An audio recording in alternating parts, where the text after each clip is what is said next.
189편으로 새벽 기도하는데 제목은 사랑의 두 가지 모습입니다. 하나님의 사랑의 두 가지 모습인데 우리가 인생을 살다 보면 죽을 때까지 마지막까지 배워야 하고 최선을 다해서 해야 하는 것을 한 가지만 꼽아 보세요 하면 여러분 뭐 생각납니까?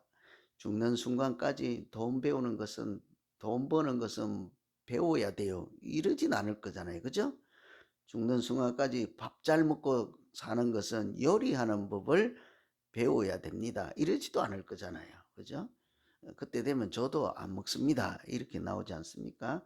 그런데 끝까지 우리가 배워야 하고 또 최선을 다해야 되는 한 가지를 꼽으라면 대부분 사람들은 그것을 사랑이라고 그래요. 사랑을 우리가 나이가 들어도 잘 못하고 또 해도 오해도 받고 이런 경우들이 많지 않습니까? 그래서 어떻게 사랑해야 하는지를 잘 몰라서 사랑하는 방법, 사랑하는 기술 배우고 또 훈련도 해야 되는 것이 사랑이라 할 거예요. 뭐 예를 들어서 안 해도 잘 알 것입니다. 우리가 날마다 경험하는 일이니까요. 인생을 살면서 반대로 아름답게 사랑하다가 간 사람은요 후회 없다 그런 얘기들을 하죠. 그런데 말처럼 이렇게 사랑이 또 쉬운 것이 아닙니다. 웬고하니 우리는 이렇게 좋은 사람을 사랑하는 것은 별 문제가 안 돼요. 근데 항상 문제는 무엇입니까? 이렇게 좋지 않은 뭐라고 표현할지 모르겠지만 이렇게 반대든지 어쨌든 어려운 내가 사랑하기 어려운 쉽게 성경에는 원수를 사랑하라 하니까 원수 같은 개념이라고 생각해도 되고 사랑을 쉽게 내주지 못하는 사람을 우리는 사랑해야 하기 때문에 어려운 것이지 않겠습니까? 그래서 참 어렵죠. 그래서 어떤 사람들 대부분 또 끝까지 배우고 잘해야 되는 것이 사랑이라고 하지만 죽을 때 대부분 후회하는 것도요. 주제가 사랑이래요. 내가 열심히 다른 건 다 괜찮은데 사랑하지 못한 것이다. 오늘 제가 왜 이런 사랑 타령을 하는가 하니 오늘 말씀에 보면 하나님께서 우리를 어떻게 사랑하는지 두 가지 모습을 이렇게 보여줍니다. 하나님께서 어떻게 사랑할까? 그 두 가지 하나님이 사랑하는 법을 배우고 우리가 만일 적용해서 사랑하는 사람으로 산다면 우리 인생은 믿음으로 살고 후회 없는 아름다운 우리가 인생을 만들어 갈 줄로 믿습니다. 그런 차원에서 한번 생각해 보면요. 참 특이한 거예요. 오늘 말씀해 보면 첫째 하나님이 사랑하는 첫 번째는요. 잘하는 사람을 하나님은 더욱 사랑하십니다. 어떠세요, 여러분? 우리가 일상적으로 생각하는 하나님이 아니죠. 하나님은 반대여야 되지 않습니까? 부족하고 연약한 사람을 사랑해야 되는데요. 오늘 말씀 읽어보시면 잘하는 사람을 하나님은 더 사랑한대요. 19절 보시면 내가 돕는 힘을 능력 있는 자에게 더한다 그러죠. 능력 없는 사람을 도와야죠. 왜 능력 있는 사람 잘 살고 있는데 왜 또 도와요? 우리 생각하고는 좀 다릅니다. 백성 중에 택한 자를 높인다 그래요. 택해서 기름 붓고 자격 있고 사용하기로 한 사람을 더 높여준대요. 이미 택함 받아서 다 높아졌는데 뭘 또 더 높여준다고 그러냐고요. 우리가 생각하는 하나님과 조금 다르죠. 하나님은 어떤 사람부터 도와야 하겠습니까? 좀 능력이 부족하고 한숨을 짓고 있는 사람들이나 연약하고 소외당하고 외톨이같이 또 일어날 수 있는 힘도 없는 그런 사람, 절망 중에 있는 사람들을 마땅히 도와야 하지 않겠습니까? 그래서 하나님을 우리는 고아의 아버지라 그렇게 부르기도 하잖아요. 그래서 하나님은 우리에게 객과 고아와 가부를 돕는 것이 하나님 앞에 더러움이 없는 참된 경건이라 그렇게 하는 거예요. 그러니까 믿음 생활하면서 경건하다 하는 것은 어려운 사람들 돕는 모습에서 나온다는 것이죠. 그래서 나그네를 돌보고 약한 자를 사랑해야 된다 그렇게 말씀하시죠. 여러분 성경 읽을 때 한 번은 들어보셨습니까? 어, 이런 얘기 들어보셨어요? 읽어야지 뭐 성경을 생지 읽지도 않는데 어디서 찾을 거예요. 창세기에서 찾을 거예요. 계시록에서 찾을 거예요. 야고보서에 있는데 야고보서 어딘지를 또 알아야지. 그래서 열심히 읽어야 돼요. 성경 열심히 읽어야 돼. 하나님의 마음이 들어있고 하나님의 계획이 들어있고 하나님의 뜻이 여기 있으니까 열심으로 읽어야 하나님 조금 따라가고 닮아가고 하나님과 같은 마음을 품을 수 있거든요. 하나님은 우리에게 약한 자를 잘 도우래요. 가난한 자를 잘 살피래요. 그것이 하나님을 제대로 경외하는 것이라, 그렇게 더러움이 없는 경건이라 이렇게 말씀하십니다. 그런데요, 오늘 말씀은 하나님은 또 반대로 하실 때가 있다고 그러네요. 그것이 바로 능력 있는 사람에게 하나님이 더 힘을 더해 주신다고 그렇습니다. 능력 있고 열심히 하는 사람을 하나님께서 돕는 힘을 더하신다. 여기서 아마 새벽기도 나오시는 분들은 여기에 축하하는 사람들이잖아요. 해당되는, 다 잘 때 새벽기도 나와서 열심히 하니까 다 여기에 해당되는 분들입니다. 19절에 열심히 기도하는 사람들에게 하나님께서 기도의 영을 더 충만하게 해주시고 기도의 제목을 생각나게 해주시고 기도하고 나면 그 시간이 참 복되다, 참 하기를 잘했다, 이런 마음을 주실 줄로 믿습니다. 우리는 그래서 참 좋은 말씀이에요. 우리에게는 열심히 주방봉사 열심히 하는 분들에게는 하나님께서 은혜를 더 주신다, 이런 말씀하고 같거든요. 히브리서 4장 16절에 보면 하나님은 때를 따라 돕는 은혜를 주신다고 합니다. 우리가 어떨 때 도움이 필요한지를 너무 잘 아신다는 것이죠. 연약함을 체휼하시는 분입니다. 우리가 무엇이 부족하고 우리의 연약함을 다 아시고 또 고통도 같이 느끼고 동감하는 하나님이시잖아요. 공감하시는 하나님이십니다. 그래서 낙심하고 절망 중에 있을 때는 하나님께서 조용히 오셔서 우리가 기도하기 전에 이미 우리 형편을 다 아시죠. 우리의 기도 제목요 다 아십니다. 그래서 간혹 가슴이 먹먹하고 또 입으로 뱉을 힘조차 없으면 그렇게 소리 질러 기도 안 해도 다 알아요. 또박또박해서 뭐 이렇게 저주해 주세요 이렇게 기도하지 않아도 다 알아요. 얼마나 그 답답하면 그렇게 기도를 쓰겠습니까? 그러니 그런 심정을 하나님은 그렇게 표현하지 않아도 다 알아요. 그래서 그때마다 하나님께서 오셔서 능력 있는 자를 돕는 것처럼 때를 따라 돕는 은혜를 주시는 것처럼 우리가 열심히 할 때도 하나님은 그런 사람도 눈여겨보시고 더 사랑해 주신다 하니 여러분 힘내시고 그때마다 용기와 담대함으로 맡겨진 일을 잘 감당하여 하나님께 영광을 돌리고 우리의 믿음이 성숙해지는 우리 모두 되기를 간절히 소망합니다.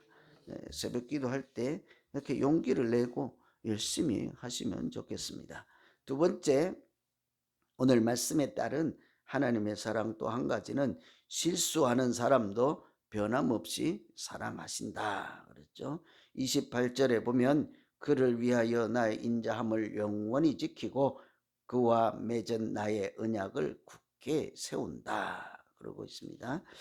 우리가 사랑하는 자를 사랑하는 것은 아까도 말씀드렸지만 어렵지 않는데 정말 그런 사람들은 내게도 잘해주는 사람은 얼마든지 잘해줄 수 있잖아요. 그죠? 사실 내게 잘해주는 사람은 잘 안 해줘도 되지 않을까? 저는 뭐 그런 생각을 좀 합니다. 잘해주는 사람은 덜 잘해주고 또 내가 잘 믿거나 좀 이제 혼자 풀어놔도 되겠다 싶은 사람은 좀 무관심하게 방목 놔두지요. 대표적인 분들이 이제 우리 교회 권사님들, 장로님 가정들, 뭐 원래는 그분들을 잘 해드려야 되지만 이 더 약한 자들 또 멀리 있는 분들 신경 쓰려면 그분들은 좀 독립생활하게 마치 장성해져 분가한 아들 딸들 그냥 잘 살기를 바라고 마음으로는 사랑이 갔지요. 그러나 손이 가고 마음이 가는 사람은 어떻습니까? 이 학교도 안 다니고 학교 보냈더니 가게 가서 과자 사 먹고 또 아니면 컴퓨터 놀이방에 가서 하루 종일 컴퓨터하고 집에 와서 학교 잘 갔다 왔습니다 하고 이런 학생들, 아들들, 사람들에게 더 사랑해 줘야 하지 않겠습니까? 그런 차원에서 보면 잘하는 사람은 그냥 그대로 놔두고 기도로 마음으로 응원하고 후원하고 그러기가 십상이에요. 저는 그런 생각을 많이 해요. 어쨌든 잘하는 사람을 사랑하는 것은 쉬워요. 내게 해주는 만큼 해주면 되니까. 그런데 어려운 것이 뭐예요? 말씀드린 것처럼 그 사람이 실수하고 문제가 있고 죄를 범하고 악할 때요. 홈리스 같은 사람들 사랑하는 거 어려워요. 그래서 늘 논쟁하잖아요. 저 사람 마약을 먹고 저렇게 됐는데 인생이 주저앉았는데 그래도 도와야 합니까? 뭐라고 합니까? 잘 될 사람 도와주세요. 이러기도 쉽고 도와줘봐야 효과도 없습니다. 이러기도 쉽지요. 효과 없는 사람들을 돕는 거예요. 원래 효과 있는 사람들은 도움도 필요하지 않아요. 조금 기다려주면 그 사람들이 혼자서 잘 일어나요. 오뚜기처럼. 그래서 우리 사랑이 언제 빛이 납니까? 사랑할 수 없는 사람을 사랑할 때 빛이 나는 거죠. 그래서 그 사랑을 위대한 사랑이라 하는 거예요. 하나님의 사랑이 항상 그렇지 않습니까? 우리가 조금 전에는 잘하는 사람도 사랑해 준다 하니까 사랑할 만한 사람을 하나님도 사랑하신다는 거예요. 그것도 틀림없습니다.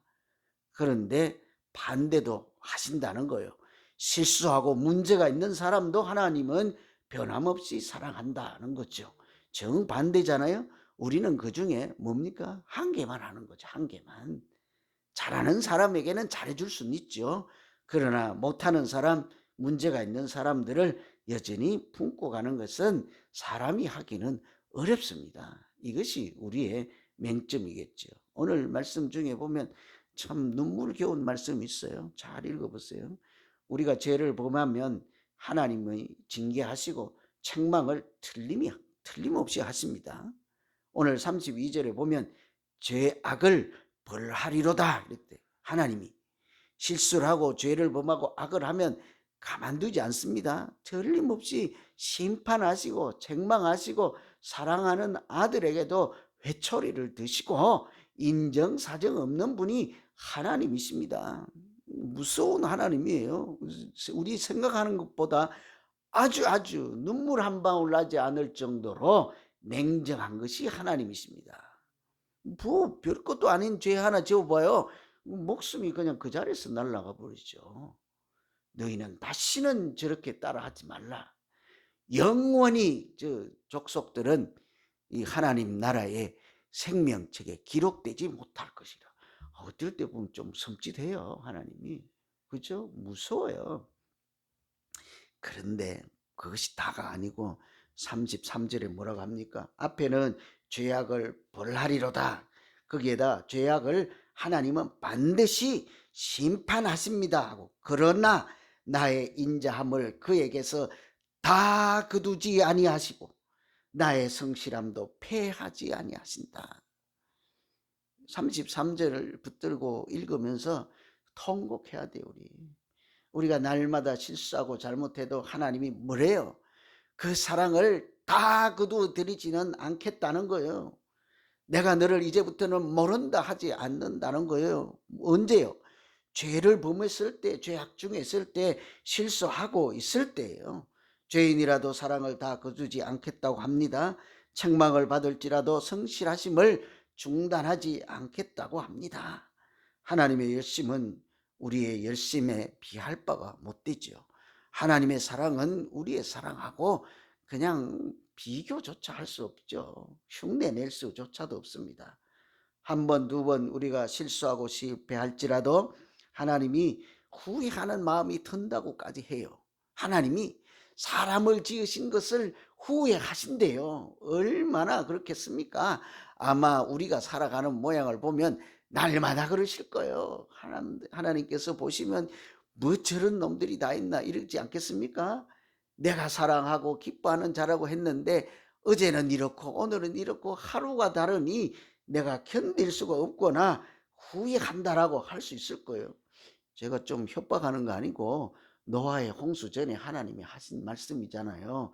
내가 인간을 지은 것을 후회한다. 그런데 왜 하나님은 후회하시면 그냥 다 썰어버리지 방주를 만들어서 노아를 통해서 다시 또 새로운 세상을 만드실 생각을 하시냐고요. 다시 우리를 구원하시고 돌이키는 일, 우리의 마음을 하나님께로 향하게 하는 일을 중단하지 않는다고 그러십니다. 여러분, 로마서를 읽을 때에도 우리가 늘 가슴 찡한 한 구절 말씀이 있지 않습니까? 우리가 아직 죄인 되었을 때 그리스도께서 우리를 위하여, 이거 잘 부르세요. 뒤에 말은 그렇다 치고 아직 죄 중에 있을 때, 죄인일 때 우리를 위하여 죽으심으로 하나님께서 우리에 대한 사랑을 확정해 주셨다. 얼마나 사랑하시는지를, 죄인 중에 나를 사랑하실 때 나는 하나님의 사랑을 이미 알아보았습니다. 이런 거죠. 이쁜 짓 할 때 사랑해 주면요, 별로 감동 없어요. 실수하고 감옥에 있을 때 가서, 우리 교회도 감옥의 전도 이런 것 좀 한번 하면 어떨까요? 제가 사실은 이렇게 빨리빨리 실천을 안 해도 많이 생각합니다. 앞으로 선교회들이 어떻게 선교를 이렇게 나갈까?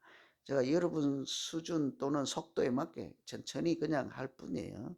선교회들하고 한 군데씩 연결해서 선교회는 선교에 집중하게 이렇게 인도해 가려고 해요.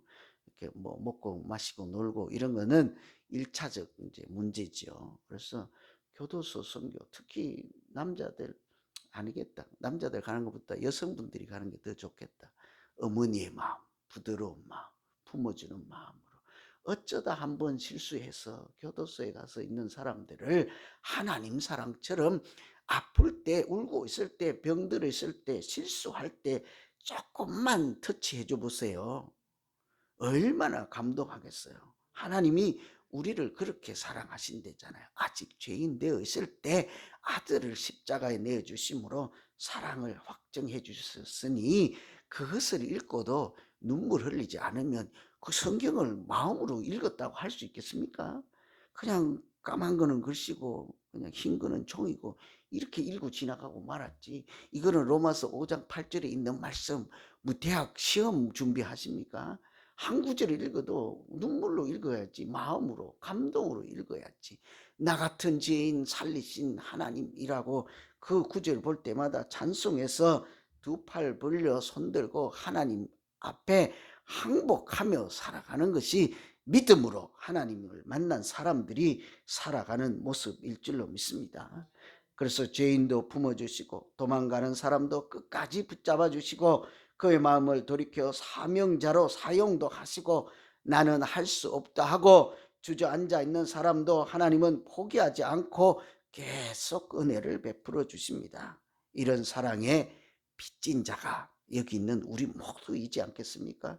누구를 만나든지요, 재판관 하지 말고요, 이렇다 저렇다 하지 말고 사랑의 품이 되어 주시고 용서의 십자가와 같이 두 팔 벌려서 따뜻한 가슴이 되어서 서로 사랑하면 하나님의 사랑은 우리를 통해서, 그런 사랑을 통해서, 이거 하나님을 닮아가고자 하는 애쓰는 우리 믿음 생활을 통해서 하나님은 우리 교회도 살리시고 가정도 살리시고 우리의 믿음도 살아나게 할 줄로 믿습니다. 오늘은 하나님의 사랑 두 가지 모습을 보았습니다.